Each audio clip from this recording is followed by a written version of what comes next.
Hi everyone, my name is Vandana Sharma and I welcome you all in this tutorial of geographical indications. I have recently uploaded one GI presentation relevant with Punjab's geographical indications. Hope you have watched it. So in that series, we'll be talking about GI Act today and we'll discuss certain case laws, and of course we'll be talking about the timelines, like how the registration process goes on. So let's start.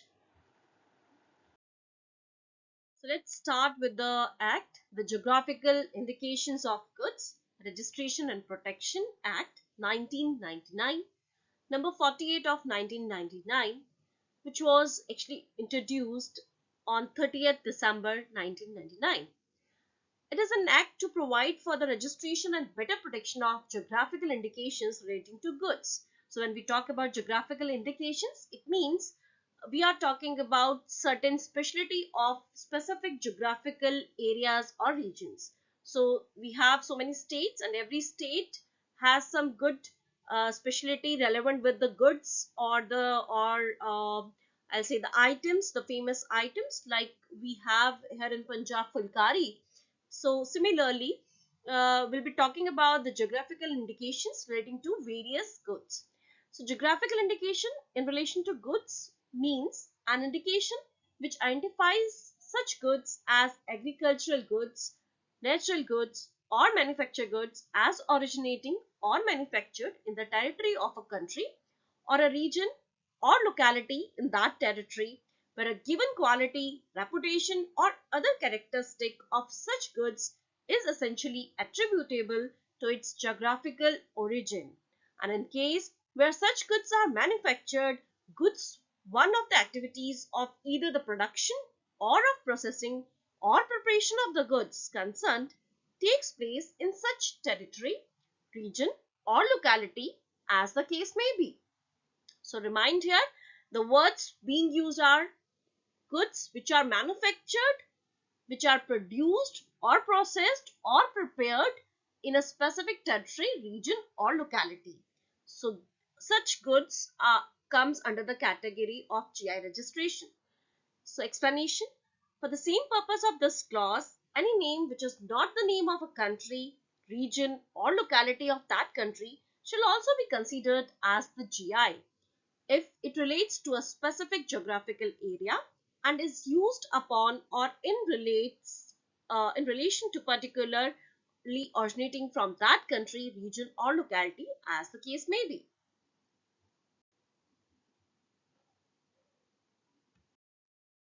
Under Articles 1 of 2 and 10 of the Paris Convention for the Protection of Industrial Property, geographical indications are covered as an element of IPRs. They are also covered under Articles 22 to 24 of the trade related aspects of intellectual property rights. We call it TRIPS agreement, which was part of the agreements concluding the Uruguay round of GATT negotiations. India, as a member of the World Trade Organization, enacted the Geographical Indications of Goods Registration and Protection Act 1999, has come into force with effect from 15 September 2003. Now let's talk about the Registrar of Geographical Indications. The Controller General of Patents, Designs and Trademarks, appointed under subsection 1 of section 3 of the Trademarks Act 1999, shall be the Registrar of Geographical Indications. The central government may appoint such officers with such designations as it thinks fit for the purpose of discharging under the superintendence and direction of the registrar such functions of the registrar under this act as he may from time to time authorize them to discharge. We'll be talking about authority which issues GI tag. GI tags are issued as per the Geographical Indications of Goods Registration and Protection Act 1999. This tag is issued by the Geographical Indication Registry under the Department of Industry Promotion and Internal Trade Ministry of Commerce and Industry. Now let's talk about the important sections of GI. Section 3, it talks about the appointment of registrar for GI. Section 4, It talks about registrar may withdraw any matter pending before any officer and D himself. Section 5 is all about the establishment of branch offices, Ahmedabad, Kolkata, Delhi and Mumbai, and head office of the GI is in Chennai. Section 6 is about maintenance of register for keeping record. Section 7, it talks about the register which is used for keeping the record. The register has two parts, Part A and Part B. Section 8 provides for registration of GI in respect of goods. 34 classes are there. Section 9, it talks about the grounds of refusal of registration of GI if it is used in contrary to the law, scandalous matter, likely to hurt religious sentiments, likely to deceive or cause confusion. Section 10 is all about the registration of homonymous GI. Section 11, it's about application for registration and its acceptance. Section 12 is withdrawal of acceptance. Section 13 is about the advertisement of application. Section 14 speaks about the opposition to the registration. Section 16 is all about registration. Section 18 and 19 are utilized duration, the protection and renewal of GI. So now we'll talk about the effects of registration and infringement. So we know how important is the registration, and there would be consequences upon infringement. Okay, one cannot sell specific regions goods which indicates the GI and is famous for some uniqueness. One cannot sell likewise, if for example if we say Mathura ke pede or Punjabi jutti or maybe Fulkari. So somebody who doesn't belong to this state or area is manufacturing or selling such products on the name of Punjab would not be an authorized user. So we can count it as under infringement. So Section 20 is all about no action for infringement of unregistered users, and Section 21 is about the rights conferred by registration. Let's quickly discuss the process of GI registration. So it starts with filing an application, an examination happens, and then based upon the examination, objections are produced. Then there would be opportunity for hearing, and based upon the arguments there and the counterparts for the objections, if the the registrar is actually in favor of it, it would be accepted, otherwise it would be refused. So if it is accepted following the proper reasoning and all the evidences required, it would be advertised in the GI journal, and then it would be entered in the GI register. Now again, it would be open for opposition if there is any opposition. Allowed or refused, opposition will again be just be quantified, and then based upon that it would be allowed or refused. And again this matter could be could be passed to IPAB. An appeal to IPAB can be done. So if it is accepted, if the opposition is accepted, acceptance of GI would be given, then registration certificate would be issued. Particulars of registered GI would be entered in Part A of the register, and similarly it would be entered in the Part B of the register based upon the acceptance. So let's talk about the filing of application. Step 1. So suppose one application comes into the picture and it is in the question. First of all, we need to check whether the indication comes within the ambit of the definition of a GI under section 21E. The association of persons or producers or any organization or authority should represent the interest of producers of the concerned goods and should file an affidavit how the applicant claims to represent their interest. Application must be made in triplicate. The application shall be signed by the applicant or his agent and must be accompanied by a statement of case. Details of the special characteristics and how those standards are maintained should be given 3 certified copies of the map of the region to which the GI relates, details of the inspection structure, if any, to regulate the use of the GI in the territory to which it relates. Give details of all the applicant together with address. Okay. So all these are the formalities for filing of application. Now, one should actually send their application to the following address in India: Geographical Indications Registry, Intellectual Property Office Building, Industrial Estate, GST Road, Hindi, Chennai. The pin code is 600032. Phone number and faxes are available along with the email ID and website. The applicant must have an address for service in India. Generally, application can be filed by a practitioner or a registered agent.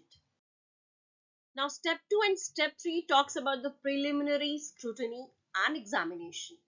The examiner will scrutinize the application for any deficiencies. The applicant should, within 1 month of the communication in this regard, remedy the same. The content of statement of case is assessed by a consultative group of experts will be versed on the subject. They will ascertain the correctness of particulars furnished. Thereafter, an examination report would be issued. Now, when the show cause notice would be issued, so if the registrar has any objection to the application, he will communicate such objection. The applicant must respond within 2 months or apply for a hearing. The decision will be duly communicated. If the applicant wishes to appeal, he may within 1 month make a request. The registrar is also empowered to withdraw an application if it is accepted in error after giving the opportunity of being heard. Step 5 is publication in the Geographical Indications Journal. Every application within 3 months of acceptance shall be published in the Geographical Indications Journal. Step 6 talks about the opposition to registration. So once that is published, now it is open for the opposition. Any person can file a notice of opposition within 3 months, extendable by another month on request, which has to be filed before 3 months, opposing the GI application published in the journal. The registrar shall serve a copy of the notice on the applicant. Within 2 months, the applicant shall send a copy of the counter statement. If he does not do this, we shall deem to have abandoned his application. When the counter statement has been filed, the registrar shall serve a copy on the person giving the notice of opposition. Thereafter, both sides will leave their respective evidences by virtue of the affidavit and supporting documents. A date for hearing of the case will be fixed thereafter. Now let's talk about the provision of registration of certain geographical indications. A geographical indication, basically, the use of which would be likely to deceive or cause confusion. It should be prohibited. The use of which would be contrary to any law for the time being in force, which comprises or contains scandalous or obscene matter, or which comprise or contains any matter likely to hurt the religious susceptibilities of any class or section of the citizens of India, or which would otherwise be entitled to protection in a court, or which are determined to be generic names or indications of goods and are therefore not or cease to be protected in their country of origin, or which have fallen into disuse in that country, which, although literally true as to the territory, region, or locality in which the goods originate, but falsely represent to the persons that goods originate in another territory, region, or locality, as the case may be. It shall not be registered as a geographical indication. Step 7 talks about the process of registration. So when an application for a GI has been accepted, the registrar shall register the geographical indication. If registered, the date of filing of the application shall be deemed to be the date of registration. The registrar shall issue to the applicant a certificate with the seal of the geographical indications registry. Now let's talk about the renewal. So once the GI is registered, it is valid for 10 years and it can be renewed on payment of renewal fees. So there's one good thing about the protection, that additional protection for notified goods is provided in the Act. Appeal. So any person aggrieved by an order or decision may prefer an appeal to the Intellectual Property Appellate Board within 3 months. The address of the IPAB is as follows: Intellectual Property Appellate Board, Annexa 1, second floor, Guna Complex, 443, Anna Salai, Chennai, 600018. Now let's talk about the GI tags. So we'll talk about a few famous GI tags of the states, respective states. So we'll start with Andhra Pradesh, as this is number one alphabetically. So GI tags which have been given to Andhra Pradesh includes where there are three categories. We'll talk about handicraft, foodstuff, and agricultural categories. So in handicraft, Sri Kalahasati Kalamkari, Kondapalli Bomalu, Budhiti Bell and Brass Metal Craft, Upada Jamdani Saris, Bobili Veena, Durgi Stone Carvings, Etikopaka Toys. So these all are included in handicraft GI tags of Andhra Pradesh. When we talk about the food stuff, it's about Tirupati Laddu, Bandar Laddu, and agricultural GIs relevant with Guntur Sanam chili, Banagana Pale mangoes, again a variety of mango. So these are the list of various states. Likewise, Arunachal Pradesh has been given the GI for handicraft for Idu Mishmi textiles. In agriculture, Khotai, that is Khamti rice, Yak Chirpi. For Assam, again in manufacturing area, it is given to the Judima, and for handicraft, Muga silk. For Bihar, for food stuff, it is Silao Khaja, and for manufacturing, Bhagalpuri Jardalu and Katarni rice. For handicraft, it's Madhubani paintings, which are famous, and Sujini embroidery. For Chhattisgarh also, there are handicrafts for Bastar Dhokra, Champa silk sari. For Goa, it's Feni, which is manufactured and famous there. Agricultural GIs are Khola chili. For Gujarat, it's the handicraft relevant GIs Sankheda furniture, Tangalia shawl, Jamnagri bandhani, Matani Pachedi. I think there are a few more which are recently added. So you can just check and you can add those also, because recently in Gujarat also one more GI was added. So for agriculture, it is Bhalia wheat. Himachal Pradesh, for handicraft, it's Kulu shawl. For agriculture, it's Kangra tea. For Jharkhand, it's Sohrai Khovar painting for handicraft.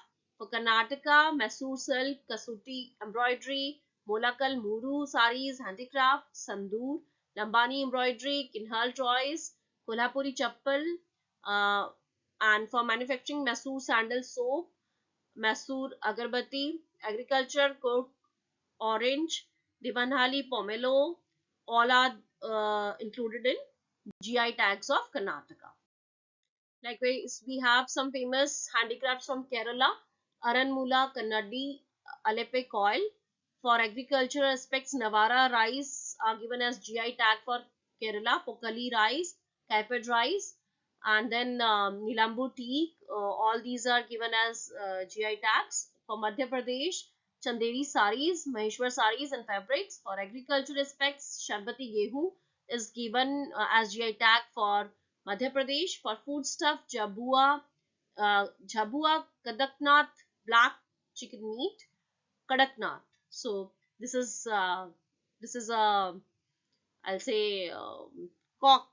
Uh, so for food stuff, it's Kadaknath, Ratlami safe, and then Maharashtra agricultural aspects. Nashik grapes have been given the GI tags. Ajara Ghansal rice, Mangalveda Jowar, Navapur Turdal, Risalgaon onion, Sangli raisins, Ambe Mohar rice, Alfonso, For handicraft, Kolhapuri chappal. For Maharashtra, Manipur is famous for Shapi Lanpi Wangkhe Phi handicrafts. For Mizoram, it is Pondum Tohalalapuan. For Odisha, it is Konark stone carving, Khandua sari and fabrics, Gopalpur Tusar fabrics, Tungaria Kund embroidered shawls. For agriculture, it is Kandhamal Haladi, Koraput Kalajira. For Rajasthan, it is famous in handicrafts, Theva artwork, Molela clay work, printing, Bagru hand block print, Pokhran pottery. For natural, it's Makrana marble. So likewise, we have various categories of handicraft manufacturing, agriculture and food stuff and natural stuffs for Tamil Nadu. For natural, it is Marthandam honey and manufacturing. East India leather is getting manufactured there in Tamil Nadu, for which they have received the GI tag. For Telangana, it's on Nirmal Toys and Craft, Gadwal Saris, for Champali Ikat, among the listed ones here. For Uttar Pradesh, it's Khurja Pottery, Sambal Horn Craft, along with others. Agriculture, Mango, Malhya Badi, the Shari Kalanma uh, rice. And for West Bengal, it's Nakshi Kantha. For agriculture, Darjeeling tea, which is again famous GI tag. Food stuff, Joynagar, Moa, Bardhaman, Sitabhog. All these are the GI tags of West Bengal. So let's talk about the union territories along with the GI tag. So Jammu and Kashmir for handicraft, Kani shawl, agricultural Ramban Sulai honey, which is again famous for Jammu and Kashmir. For Mushkbuji rice, Bhadirwa Rajmash, Kashmir saffron. All these are the GI tags of Jammu and Kashmir Union Territory. For Pondicherry, Villanor terracotta works, Tirukanur Papiyar craft, Ladakh, it's Pashmina wool, Ladakh Rakski. All these are the GI tags of these three union territories. So there are joint GI tags for products of states, Karnataka and Kerala. We have monsoon Malabar Robusta coffee, monsoon Malabar Arabica coffee. So Karnataka, Kerala both are given joint GI tags for coffees. Kerala and TN Aleppi green cardamom. Maharashtra, Gujarat, Dadra and Nagar Haveli and Daman Diu, Warli painting. Punjab, Haryana, Himachal Pradesh, Delhi, Uttarakhand, UP, J&K for basmati rice. Punjab, Rajasthan and Haryana for fulkari. Manipur and Nagaland, both for chakhao.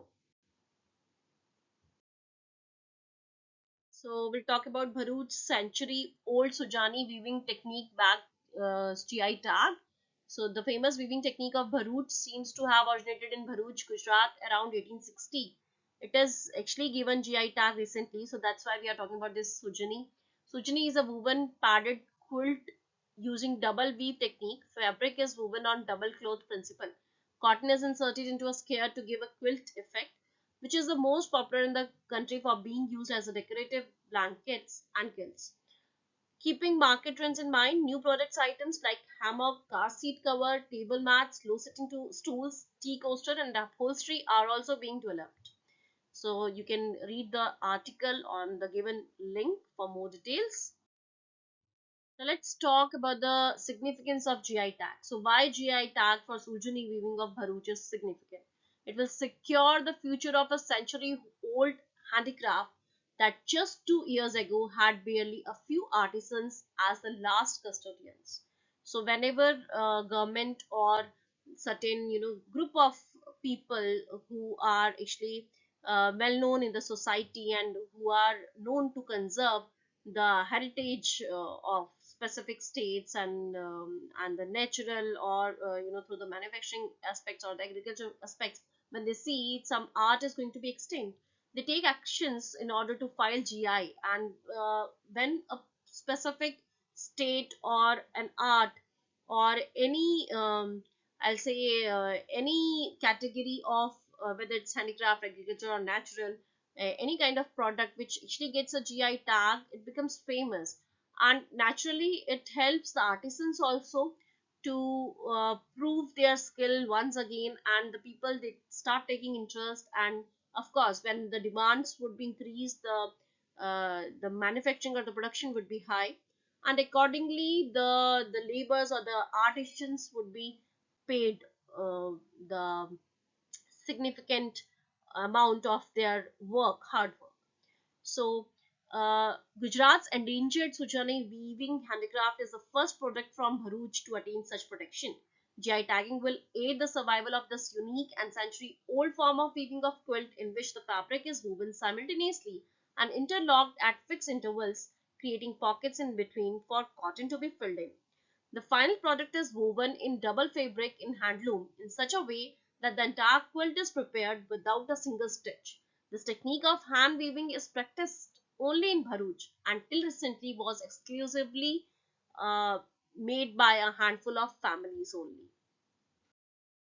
Most popularly, it is believed that Bharuch resident Hafiz Ghulam Hussain, who was jailed by the British in the Andamans on a false complaint of participation in the 1857 mutiny, had picked up the art during his incarceration. Historical evidence suggests Sujani handicraft was considered a privileged gift, and kings and nawabs would order it on advance payment for use on special occasions and celebrations. Ironically, by 2022, only two Muslim families and four men had remained in Bharuch with the knowledge of this prized art of weaving. Till about 20 years ago, there were 40 to 50 looms on which Sujani was made.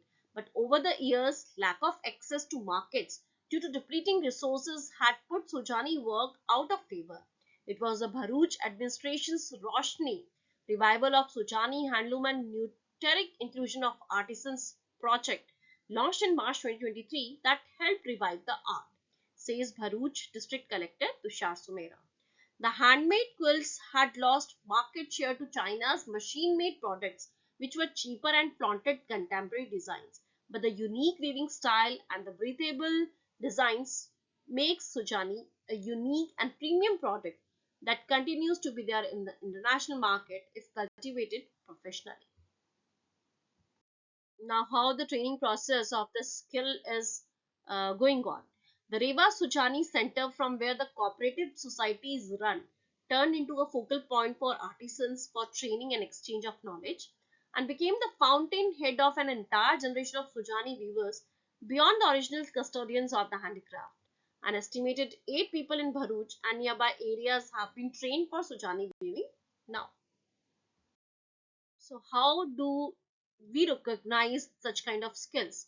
So while earning livelihood, these Sujani artisans have also received exposure to various national and international exhibitions, such as the G20 conferences held at Mahatma Mandir in Gandhinagar, the National Handloom Day celebrations at New Delhi's Bharat Mandapam, and the Bharat Text shows last month in the national capital.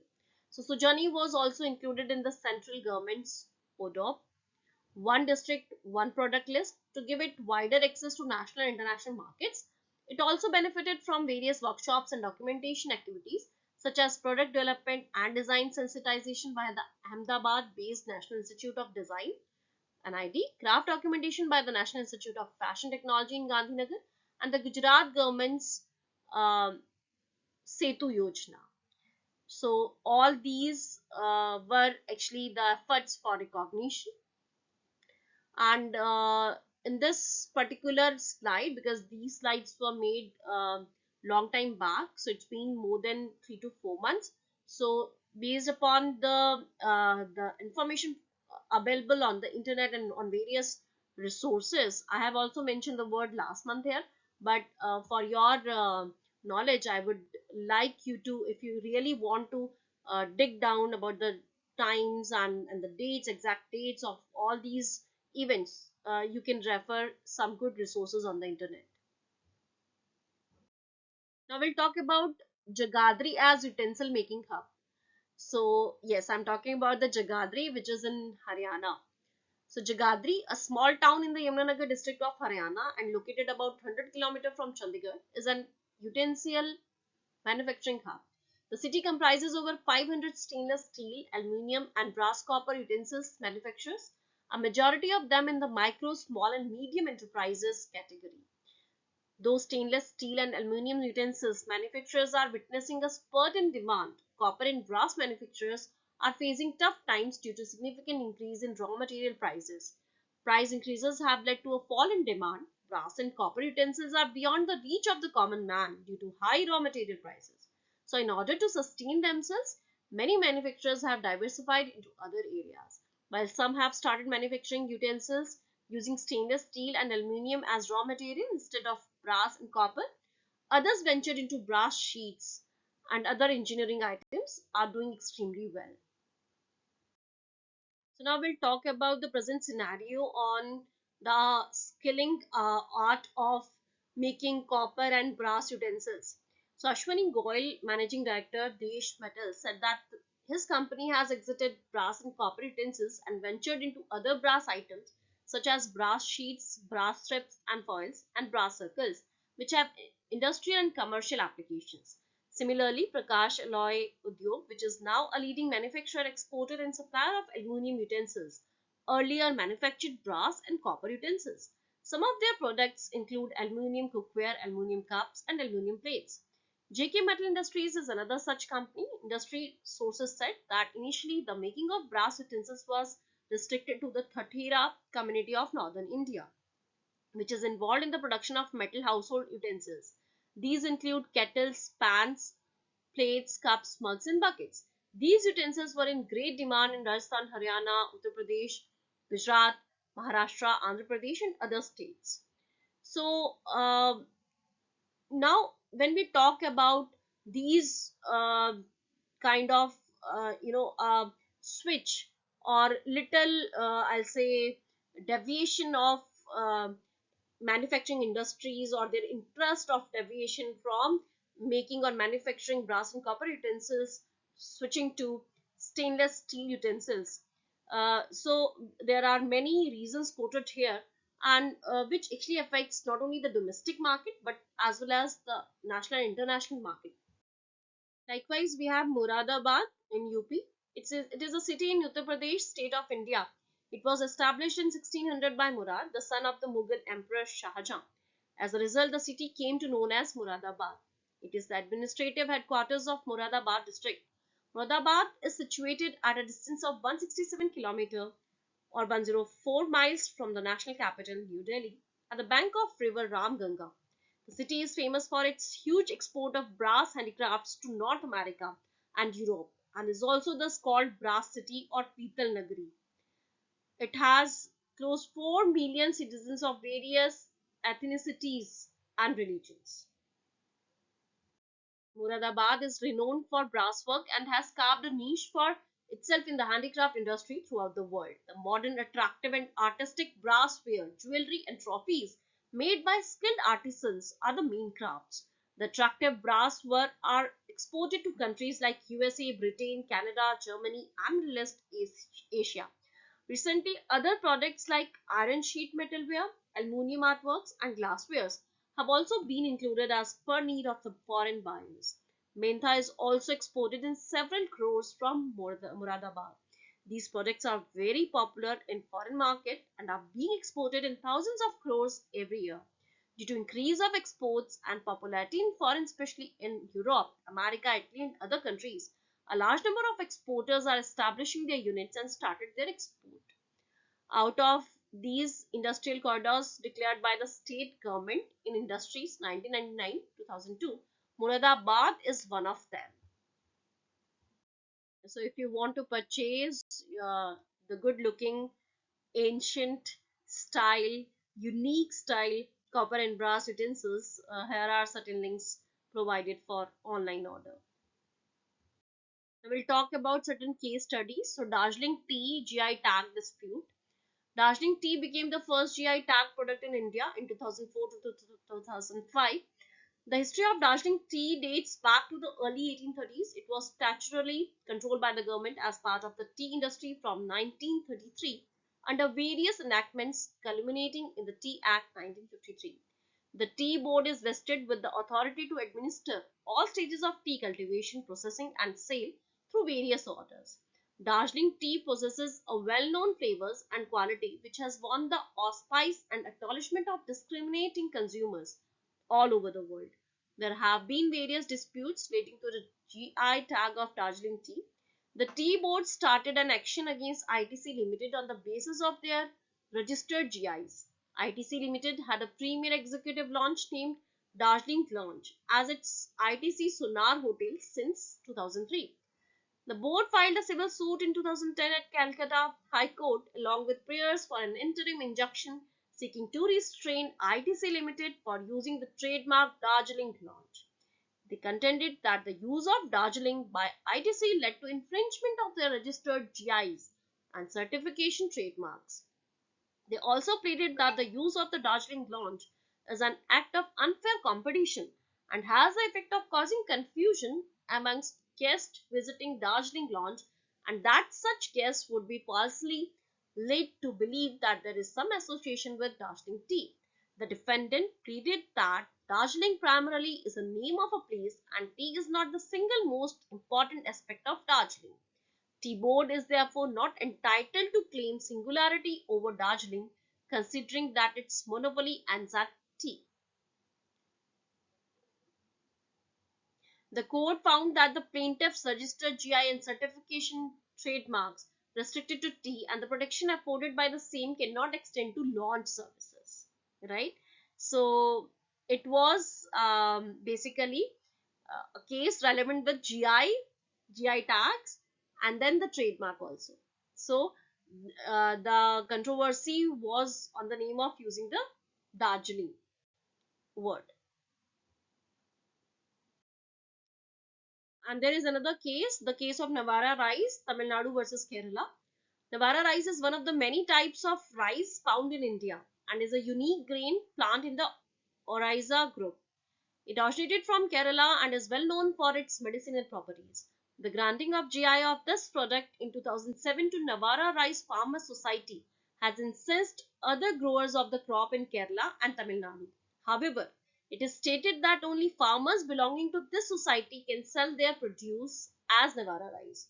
Sridhar from Kerala based NGO Thanal, who works with farmers on sustainable agriculture, says nobody has evidence on the historical origin of Navara rice. Besides, you cannot grant GI on seeds because with migration, seeds also migrate and adapt to local ecology with genetic changes.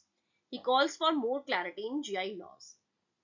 So, and we found that Navara rice was given to both of them as GI tag. Now again, the case is for the famous Kolhapuri chappals. In the year 2019, the Controller General of Patents, Designs and Trademarks (CGPDTM) granted geographical indication tag for Kolhapuris, the ethnic leather chappal to Kolhapur, Sangli, Solapur, and Satara districts of Maharashtra and Belgaum, Dharwad, Bagalkot, and Bijapur districts of Karnataka. There was a joint bid for GI tag of Kolhapuri chappals by the Sant Rohidas Leather Industries and Chamakar Development Corporation Limited of Maharashtra and the Dr. Babu Jagjeevan Ram Leather Industries Development Corporation of Karnataka in 2009, which fructified in 2018 into GI tag being granted in favor of the artisans of the two states. The reason for granting the GI for Kolhapuri chappals to two states and 8 districts within them was because of the large demand for Kolhapuris and the reduction of supply of leather in Maharashtra. Right? The last reason was the rise in competition. Okay, so the most proverbial thing is like Chinese imitation always looms large because we know how the China actually try to uh, impose its cheaper products on Indian market and how we all get lured by it.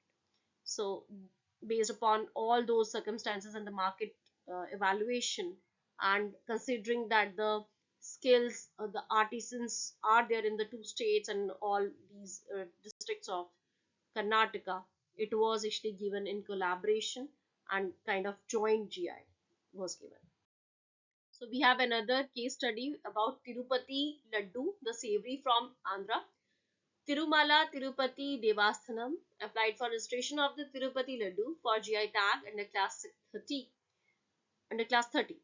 It received the GI tag in 2009. The Laddu derives its sanctity, reputation and uniqueness from it being offered as Nevedyam to the Lord. This laddu is usually offered as prasadam to the devotees after they worship Lord Venkateshwara, the presiding deity at Sri Vari temple in Tirupati, Andhra Pradesh. In 2009, a PIL was filed before the Madras High Court against the GI tag for the Tirupati laddu by Mr. R.S. Praveen Raj, a resident of Trivandrum. He provided his suit on three contentions, the first one being that the GI was granted to a single producer, the second was that there is a lack of distinctiveness, and third was the generic nature of the name. The petition was dismissed on the grounds that an alternative efficacious forum was available for adjunction of such a dispute to the GI Act. Such a petition could have been filed either before the registry or the IPAB. So here we will be ending our session. We discussed a few case laws. I could not discuss more, otherwise it would be a very long video. So I actually expect everyone to actually share their feedback. And if there are any queries or doubts, we can always discuss in the comment boxes with each other. I feel that sharing the knowledge actually helps everyone. So it shouldn't be, limitized to one or two people or to certain group of people. So a small effort from my side in order to actually create awareness on GI and to discuss about the timelines, the process of GI registration, and then a few case studies we discussed. Thank you.